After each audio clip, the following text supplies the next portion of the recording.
In a kingdom where every virgin must bleed for the king, one girl dared to fall in love.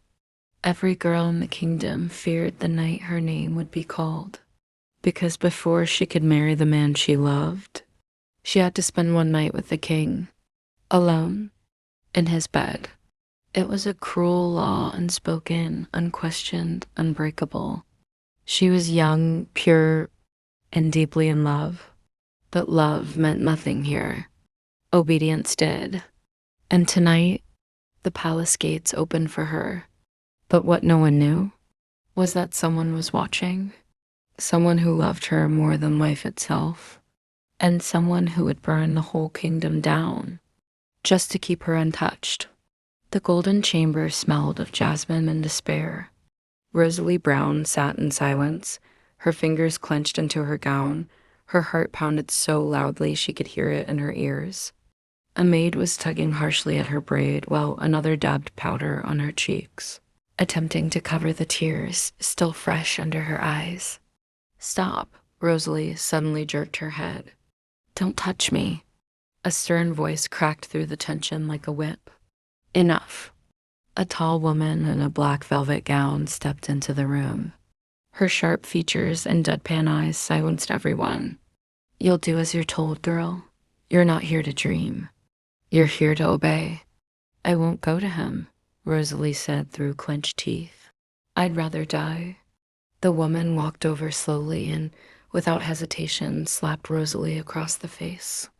The sound echoed in the silence. Rosalie gasped, holding her cheek, lips quivering. "Don't act so proud," the woman hissed. "You're no different from the others. You're here to be used, not worshipped. You belong to no one, not until the king says so. Until then, no man in this kingdom can marry you." Tears pooled in Rosalie's eyes. Her shoulders dropped. She didn't argue again. The maids continued dressing her. Soft silks, gold embroidery, a veil too sheer to hide behind. She was a painting now. A porcelain doll, empty on the inside. Soon after, she was lined up with a dozen other girls, all dressed the same, all trembling. Some held hands quietly. Some looked down, their faces already numb. These were the chosen, the young, the untouched, the beautiful, offerings. They were marched through long halls lit by golden torches until they reached the grand hall. And there he was. The king, old, heavy, draped in silk and decorated with rings on every crooked finger.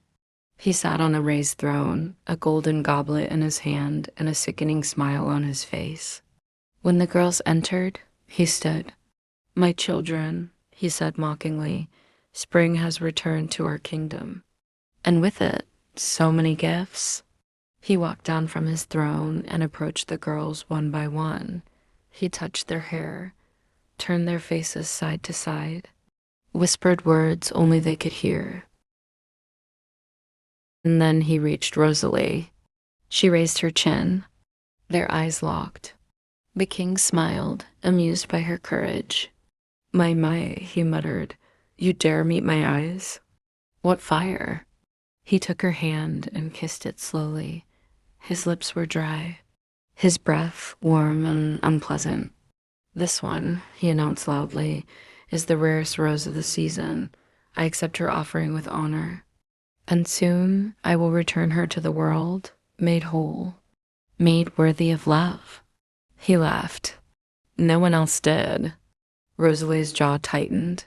She wanted to scream, but she didn't. She couldn't. Instead, she was led away, alone, through winding stone corridors into the most dreaded place of all, the king's private chamber. The door shut behind her. She stood frozen, her back straight, eyes darting around. Gold walls, soft red bedding, velvet curtains fluttering in the breeze, a perfume in the air she did not wear, and silence. She moved slowly to the edge of the bed and sat down. Her hands trembled in her lap. What is this place? What kind of world forces love to begin with fear? She was crying again now, quiet tears, the kind that burn more than they fall. This kingdom, her kingdom, was ruled by an old law.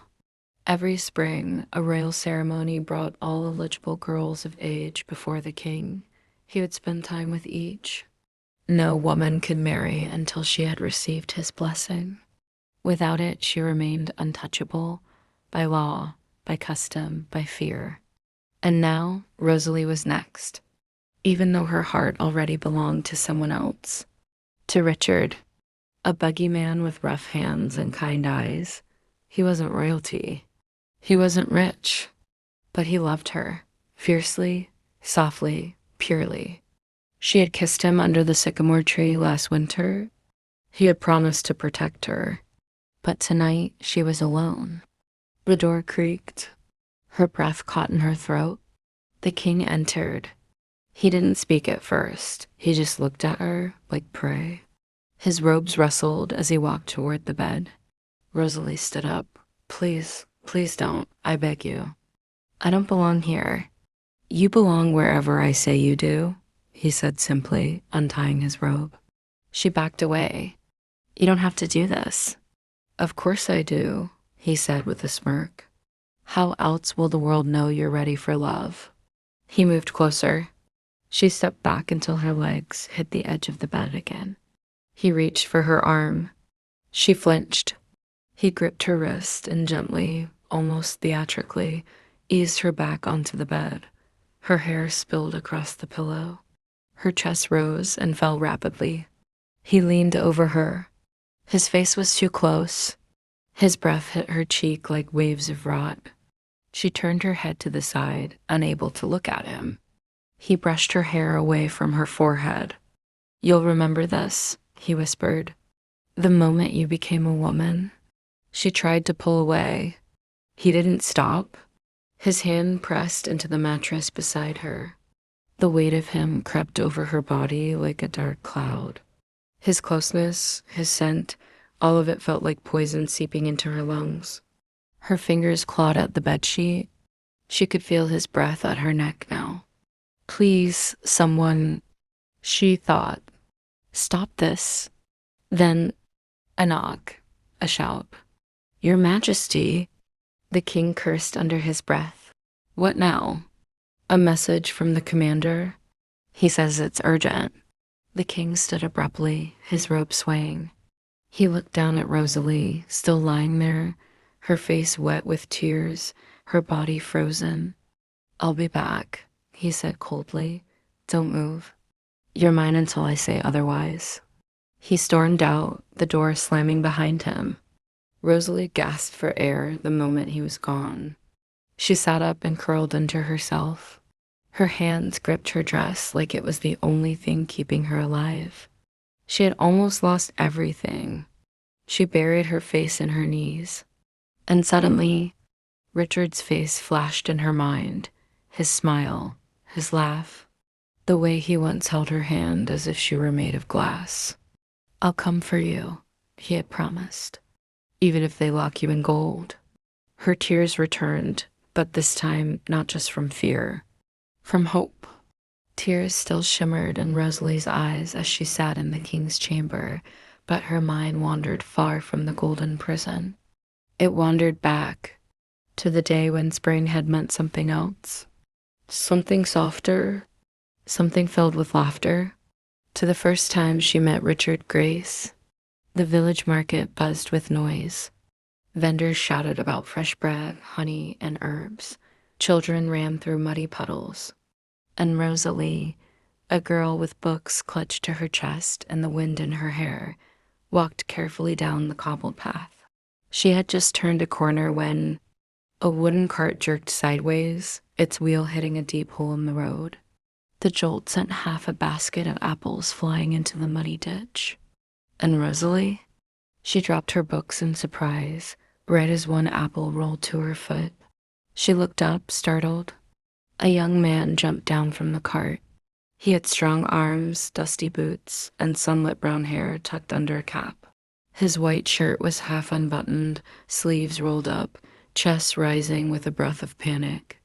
I'm so sorry, he said, stepping toward her, wiping sweat from his brow. Did I hit you? Are you all right?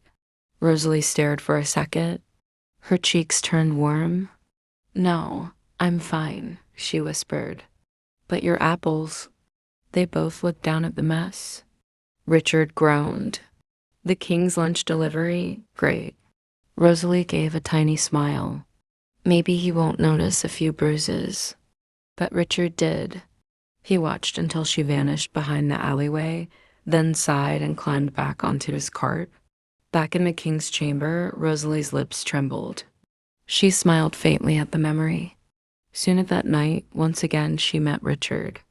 The night was silent, broken only by the occasional rustle of leaves outside her window. Rosalie lay on her bed, the soft sheets tucked under her arms as she stared blankly at the wooden ceiling, but her mind was nowhere in the present. It wandered to a memory that refused to fade, the night Richard came to see her, when everything changed. She had just settled in, the lantern by her bedside casting a golden glow around the room. Her long hair flowed across her pillow like threads of silk, and her heart beat slowly, steadily, until she felt something, a presence. A faint noise by the window made her sit up, her brows furrowing in surprise. The curtain swayed slightly, and before she could even call out, the window creaked open. "Who's there?" she whispered, her voice trembling slightly. And then she saw him. "Richard?" Her voice cracked with both shock and joy. He stepped inside with the silent grace of someone who had done this before.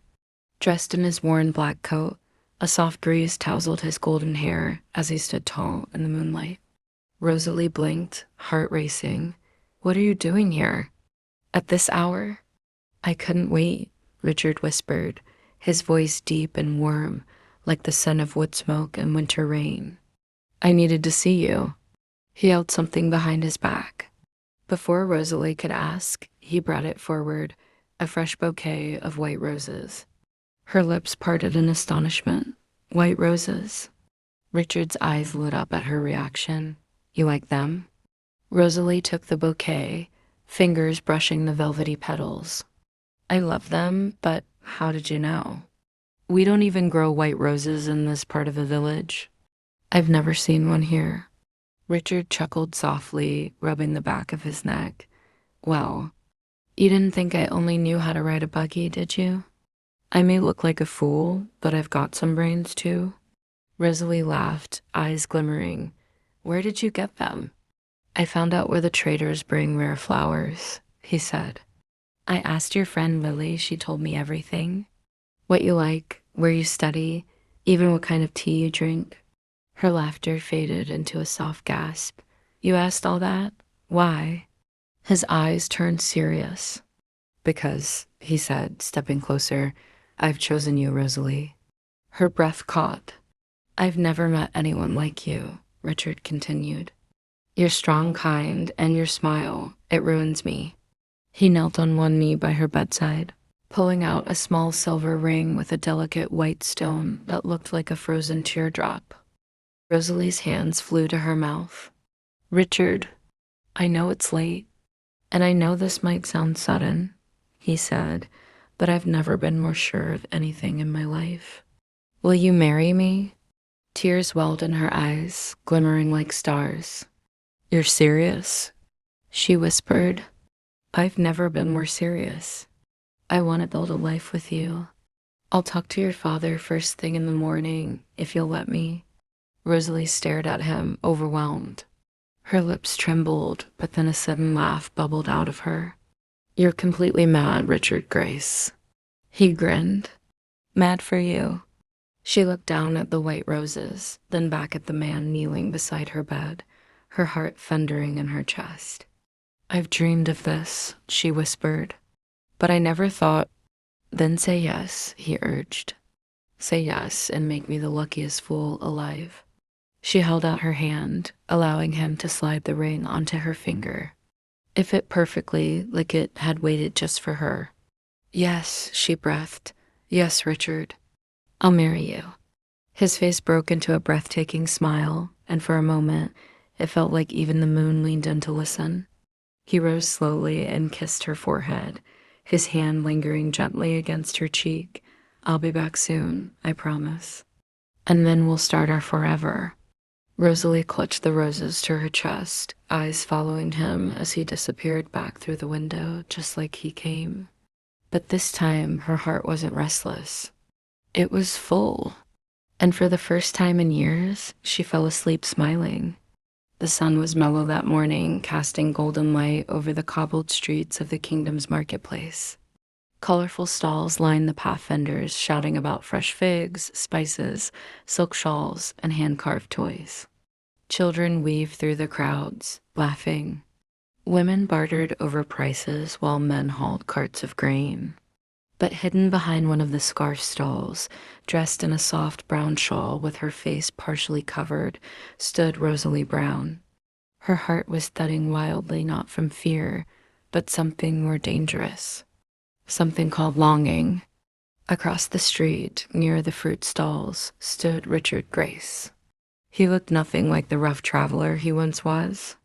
Now, he wore a leather coat over a white cotton tunic, boots muddy from the woods, and his dark hair hung loosely around his chiseled jawline. He wasn't a noble, not yet, but the strength in his stance, the intensity in his gaze, and the quiet rage in his soul made him more royal than any man sitting on a golden throne. And Rosalie couldn't stop staring. She hadn't seen him in months. Not since that stormy night near the royal lake when they almost kissed beneath the willow tree. Not since the moment she realized her heart belonged to someone she could never claim. He was looking at pears. She was looking at him. But then he turned. Their eyes met. Rosalie gasped softly and turned her face, ducking behind the stall. But it was too late. Richard had seen her.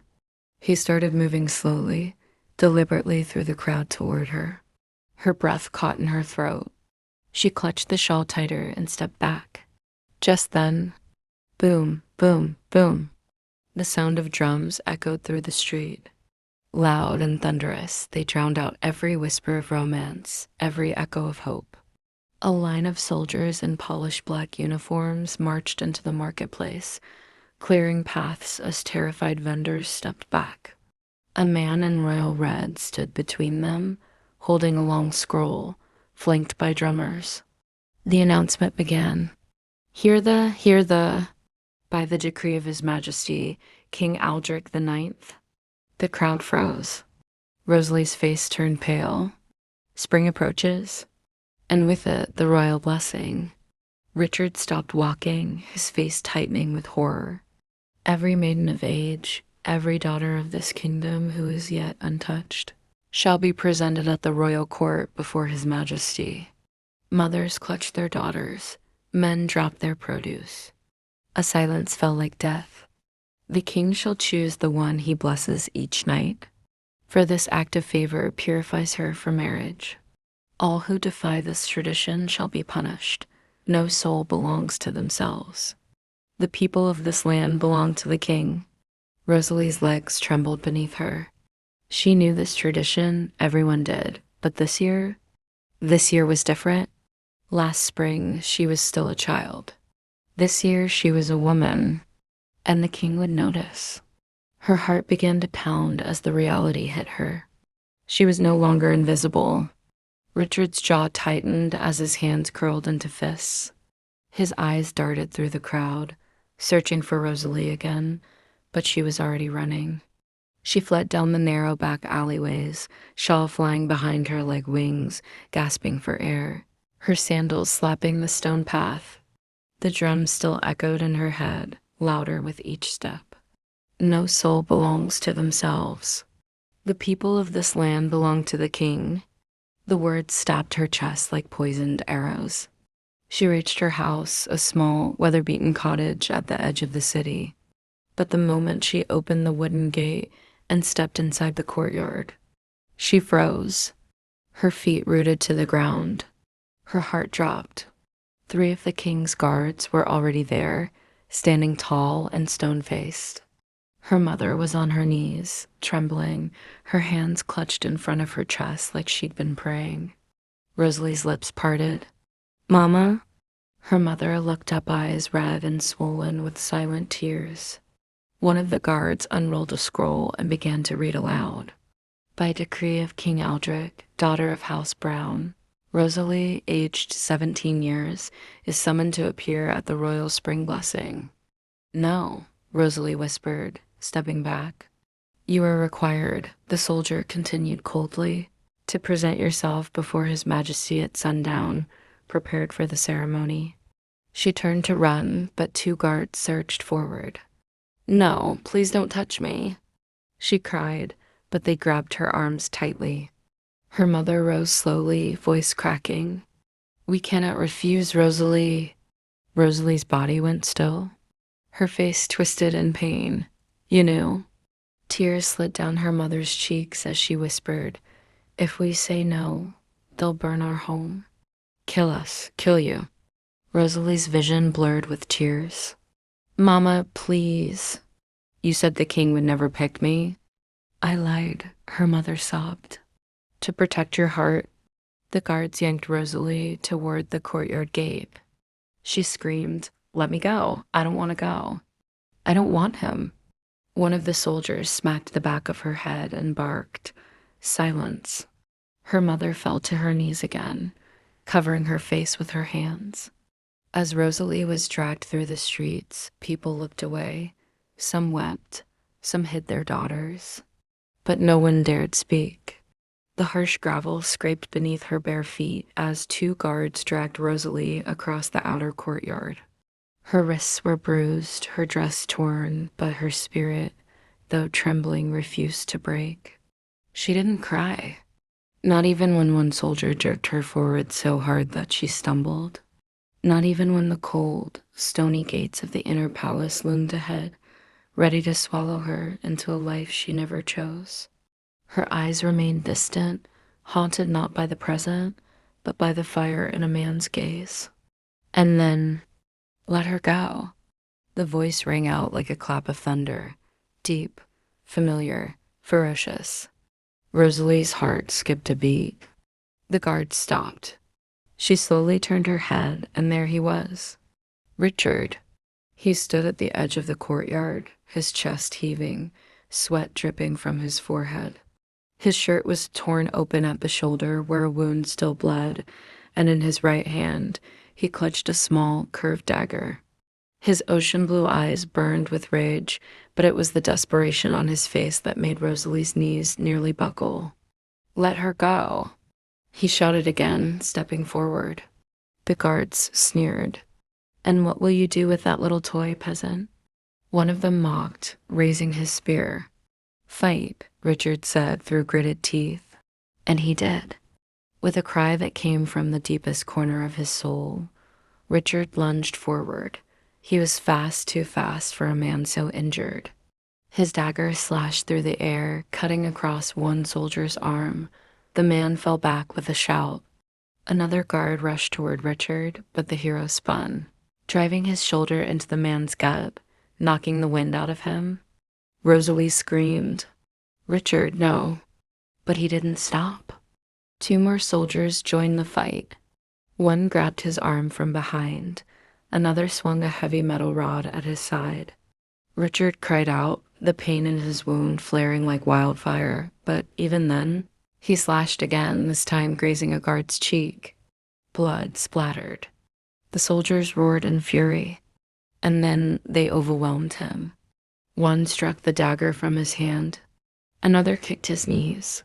He collapsed, grunting in pain, arms twisted behind him. Still, even in chains, he raised his voice. This is a disgusting tradition. He spat, his voice echoing through the palace walls.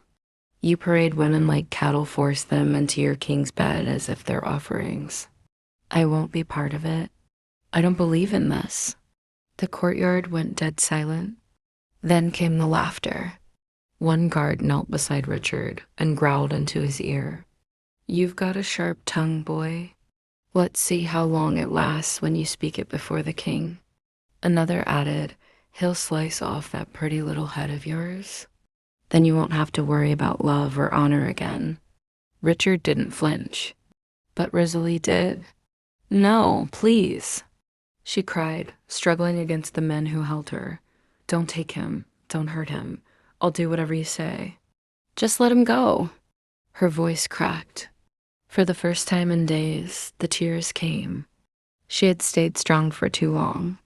But now, seeing him broken and beaten, it shattered her. Please, she whispered again, but the soldiers ignored her. They began dragging Richard away, half limp, half fighting. His eyes searched for her, and when they locked, something unspoken passed between them.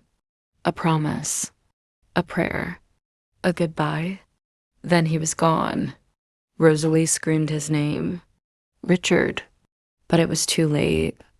The other soldiers tightened their grip around her arms and shoved her toward the grand marble staircase of the palace. She didn't resist anymore. What was the point? Her heart had already been taken from her. Inside the preparation chamber, chaos reigned. The air was thick with incense and the scent of jasmine. Silk robes, gold-threaded veils, and perfumes littered the polished floor. Dozens of young girls, some barely 16, stood trembling in silence. A few cried openly. Others sat like statues, their eyes vacant. Rosalie was thrown into the room like a rag doll. Get her ready, the matron barked. Several maids rushed forward, wiping her face, brushing her hair, forcing a corset onto her trembling body. She didn't feel it. She didn't feel anything. Her thoughts remained with the blood on Richard's lips, the fury in his voice, the way he looked at her like she was worth dying for. She closed her eyes. She had once dreamed of a different life, a quiet home, a garden, a man who loved her without needing to own her. And for one stolen moment in the woods, she had found it in Richard's arms. Now that dream was being ripped away. Rosalie sat in front of the mirror. Her reflection didn't look like her anymore. Her hair had been styled into an elegant braid, fresh rouge painted across her cheeks. She wore a pale lavender silk robe trimmed with pearls. She looked like a queen, but inside she was a prisoner. She heard sniffles from the girl next to her, another bride, another offering. This isn't love, the girl whispered. This is sacrifice. Rosalie turned to her, but before she could reply creak, the chamber door made the slightest sound. Rosalie's heart thundered. She jumped up, her pulse racing. Was it him? Was the king back? She wasn't ready. She would never be ready. Her breath caught in her throat. Every inch of her body tensed. The fear, the dread, it was all consuming. But it wasn't the king. Just a maid returning with more jewelry. Still, Rosalie sat back down, her hands shaking uncontrollably. She hadn't realized how deeply the fear had rooted itself in her chest. She stared back at her reflection. Tears filled her eyes, threatening to fall. I'm sorry, Richard, she whispered under her breath. And somewhere beyond the palace walls, maybe, just maybe, he heard her. The heavy wooden door creaked open once again. Rosalie squeezed her eyes shut tightly, bracing herself. Her heart pounded wildly in her chest, and her breath caught in her throat. She knew what was coming. The king had returned. This was the night she could not avoid, one she would have to survive to win her freedom. She clutched the soft sheet around her trembling body, forcing herself to stay still. The mere thought of the king's touch made her skin crawl. Her soul screamed in silence, but suddenly, a voice, familiar, deep, filled with urgency. Rosalie. Her eyes snapped open. She turned around sharply, and there he was, Richard, standing in the doorway, breathless, eyes blazing with fierce protectiveness, a dagger gleaming in his hand. His cloak was soaked from the storm outside, his hair disheveled, but he looked more alive than ever. Her heart stopped and then raced with disbelief. Richard, she whispered. Without a second thought, she ran to him. He dropped the dagger, and the moment she collided with him, his arms wrapped tightly around her. She buried her face into his chest, her body trembling as she whispered, I thought you weren't coming. He kept her face gently, lifting her chin until her teary eyes met his. He leaned in and kissed her softly at first, then with all the longing they had buried for too long. Pulling away slightly, he looked into her eyes and said, Why would you ever think I'd leave you alone tonight? She tried to speak, but her lips quivered. I can't leave. If I go, the king will kill my parents. He warned me. A sad smile spread across Richard's face. That's why I was late, he whispered. It took me hours. But I got them out. Your parents are safe now, far away from here. I swear it. Rosalie's lips parted in shock. A sob escaped her. She clutched his coat tighter, her tears soaking into the fabric. You did this for me? For us, he replied, stroking her hair. Now there's nothing left to fear. But suddenly they heard it. Footsteps. Heavy, drawn out, echoing through the hallway. The king. He was coming. Richard stepped back, his hand sliding into Rosalie's. We have to go. Now. She didn't hesitate. Grabbing a shawl from the chair, she wrapped it around herself and followed him. Their fingers remained interlocked, the warmth of his touch keeping her grounded as they ran through the silent palace corridors. Behind them, the sound of the king's angry shout thundered. But it was too late. They were already out of the palace, out of the walls of fear, out of the life she never chose. 2 days later, a golden sun rose over a quiet valley far from the cursed kingdom. In a small cottage nestled between the hills, Rosalie sat near the window, sipping warm tea. Her eyes were calm. Her heart was light. Behind her, Richard came and wrapped his arms around her from behind, resting his chin on her shoulder. We're finally free, she whispered. We are, he said, and now we start a life full of love, one that we choose. She turned to him, smiling through tears. And that's what they did. Together, they built a new world, far from thrones, fear, and broken promises. A world where no one owned her body. No one controlled her fate, because silence only serves the oppressors. Those who always bow their heads are forgotten, but those who fight for themselves, they earn love, they earn life, they earn freedom.